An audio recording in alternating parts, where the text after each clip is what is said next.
Hey guys, what is up? Lord Nick here, bringing you another League of Legends related video. In this video I want to do another kinda quick guide to a champion, and this champion is going to be Zac. Zac is a big old gooey boy that I've loved for a very, very long time. I just don't play him all that much because Riot kind of, made him not all that enticing. He's been a cool champion, but he hadn't really fit in the meta except when he's extremely powerful. And unfortunately right now I think he's going to be a lot more powerful than he was before. And that is primarily because Riot has now changed his ultimate back to his old ultimate, but we're going to be covering all of his abilities and kind of quickly going to be going over some of his best ganking routes because he is going to be having a very different approach than most junglers.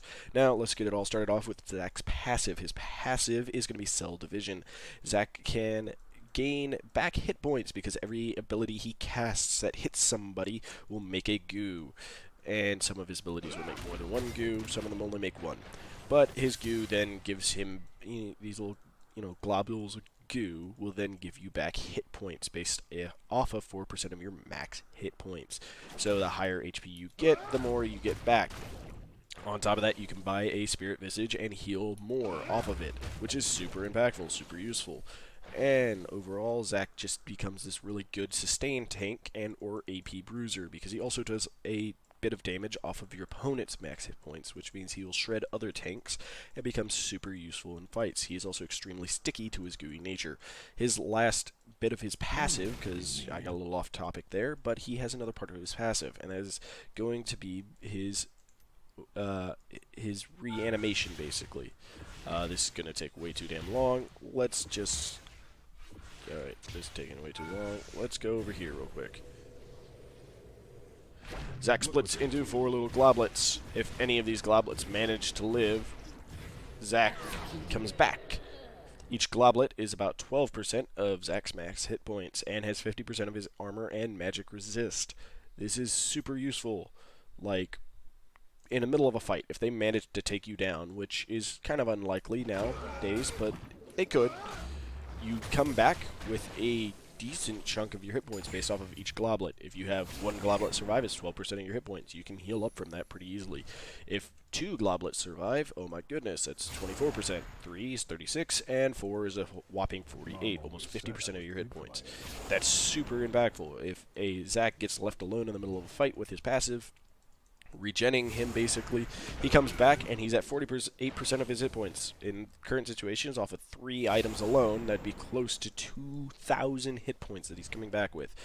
That's a pain in the ass to deal with. This guy is a monster, just for reasons like that, as he can heal up just after dying and heal up before he dies.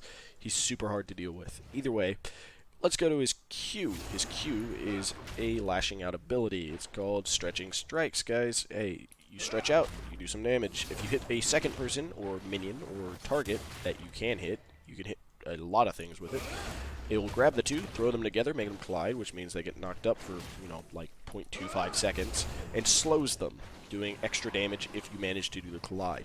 This is super useful. You can use this ability in multiple ways. You can do it at 2 enemy targets of champions, or you could do it on the same person to get an extra auto off on them, because it will slow the first person hit by it, which is super useful as well. Or you can throw it on a minion, because minions are easy to hit, and then go and auto an enemy champion and pull them together, which pisses off the enemy champion like nobody's business. Now his next ability is his W, which is going to be his Unstable Matter. Unstable Matter is really cool, guys. You just vomit out goo. Blech. Every time you hit somebody with it, they take damage based off of their percentage of max health and a flat amount of damage, which at max rank is 75, at first rank is 15. But each person hit takes at max rank, 8% of their max HP. At the first rank, I believe it is 4. It's a pretty sizable chunk. It's really good against tanks, also really good against squishies because they don't have much max health, but if you keep doing it, they're going to take a lot of damage. Now this ability goes on a 5-second cooldown at all ranks. It is reduced by 1 second per little glob that you go and pick up. Each of your goos that you pick up that heals you, hey, guess what? It reduces your W. So one of the neatest combos you do is you start off with your W. Start off with maybe a few abilities before you W. So let's say you Q. You get 2, and then you W. That means you get another one, which means it reduces by 3 seconds. So it takes you about a second to grab those goose, which means you have a 1 second cooldown on it. Next up is his most important basic ability, which is going to be your elastic slingshot, guys. This is your bread and butter. So, as you rank this ability up, you get to shoot it much, much farther. But at base ability, it goes to about here.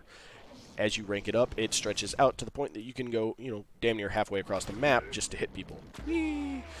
This is such an amazing ability, because if you hit somebody, guess what? You knock them up.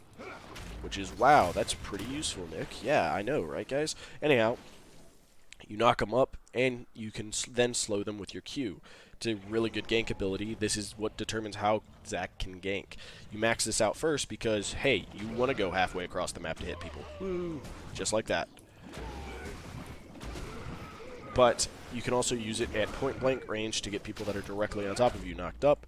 You can then slow them with your Q and throw them together with somebody else that's probably farther away from you so that you can get away. It's also an extremely useful getaway ability, because guess what? Hey, I'm out of vision. They don't see me anymore. Run away. Good luck catching me. And it's just overall just probably his most integral piece of his kit. Now, his last ability is going to be his ultimate, Let's Bounce. So Let's Bounce is super awesome. I'm so happy we have this ability back. So the previous ultimate that they had changed it to made it so that you could then go under them and you become unstoppable, and then you could knock people up and you could take them back to your team and stuff. This just became a suicide ability more often than not.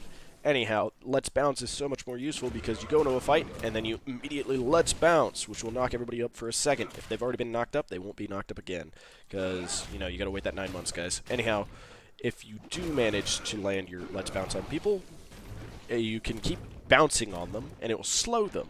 It also does a pretty sizable chunk of damage every time you bounce on them, which is really annoying to deal with. And if you build a bit of AP, it will actually start scaling relatively well.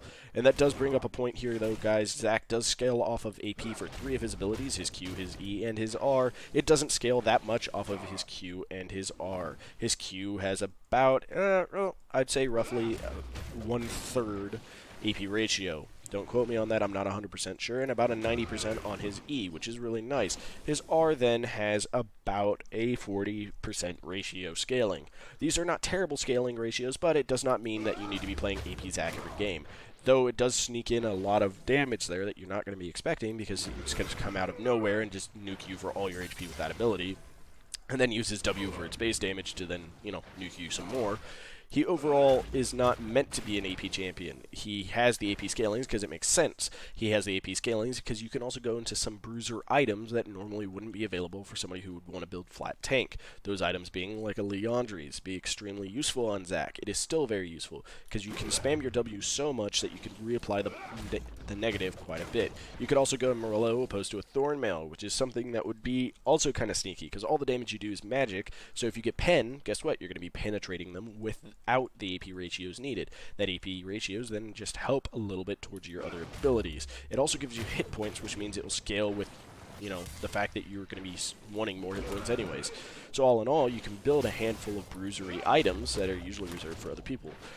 You could also go into like a Hextech, what do you call it, the Proto Belt, and, you know, have that. I mean, the dash aspect of it's not terrible, but I wouldn't say it would be great. But it's still not a bad ability, because then it gives you cooldown reduction, which is something Zac really loves to have, along with some AP, which isn't terrible for him to have. So overall, you could do some stuff like that. Also, I think Protobelt wouldn't be bad if you decide to try to do a laning Zac build, which you could do in top or mid, because your second part of your Q is an auto attack, which, guess what? It's a slightly elongated one that also has a slow attached to it, which just means that Hextech Revolver, you know, passive you get to proc with it, actually is meaningful, because you're going to be autoing at least once in a fight, which is super useful. Anyhow, guys, let's talk about his clear.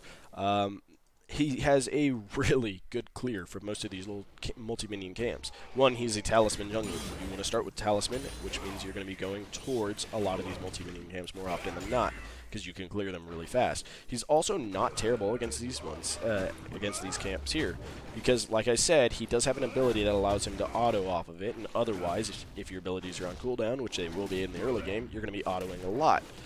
But if you get an ability off, you get to heal some of your damage that you've taken, which is super useful. On top of that, Zac has a very awkward gank path, and by awkward I mean for your opponents. For you, it's super awesome. You can gank from just about everywhere. You know, Fog of War is dangerous for enemy teams that have Zacs on it because, you know, once you've maxed it up enough, you're going to be coming out of nowhere. Also, a neat, unique trick that you can do with Zac is at max rank. You can do it from here to here. Hey, look, dragon spike. Just another day on the job. Yeah, there you go. Now you know that. That's always fun. Anyhow, it means you also get to avoid a lot of places that people generally ward at because of this very long and elastic slingshot. You could go into very, you know, what would be considered suboptimal placement for pretty much every other jungler. But not for Zac.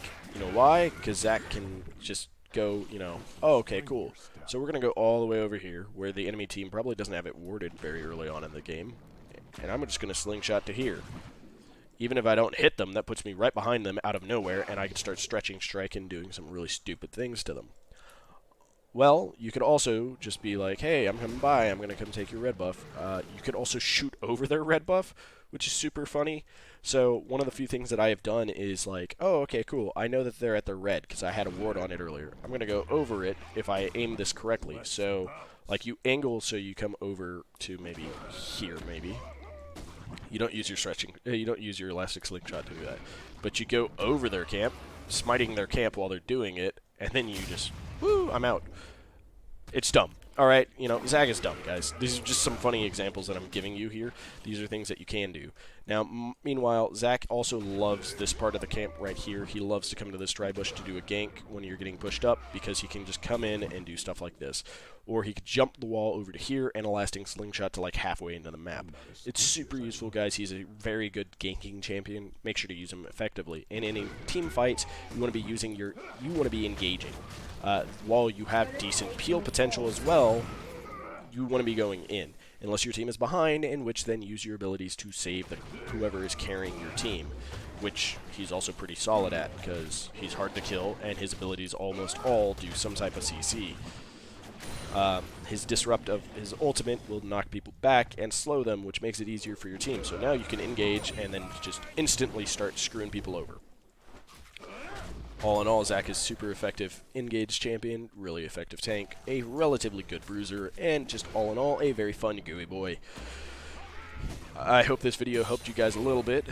If you want more specific clear pathing, it's really funny because I'm going to send you to a generalized video opposed to a specific video, because Zac just kind of follows the generalized clear path of a talisman jungle, which is going to be in a video that I released last week about generalized clear paths.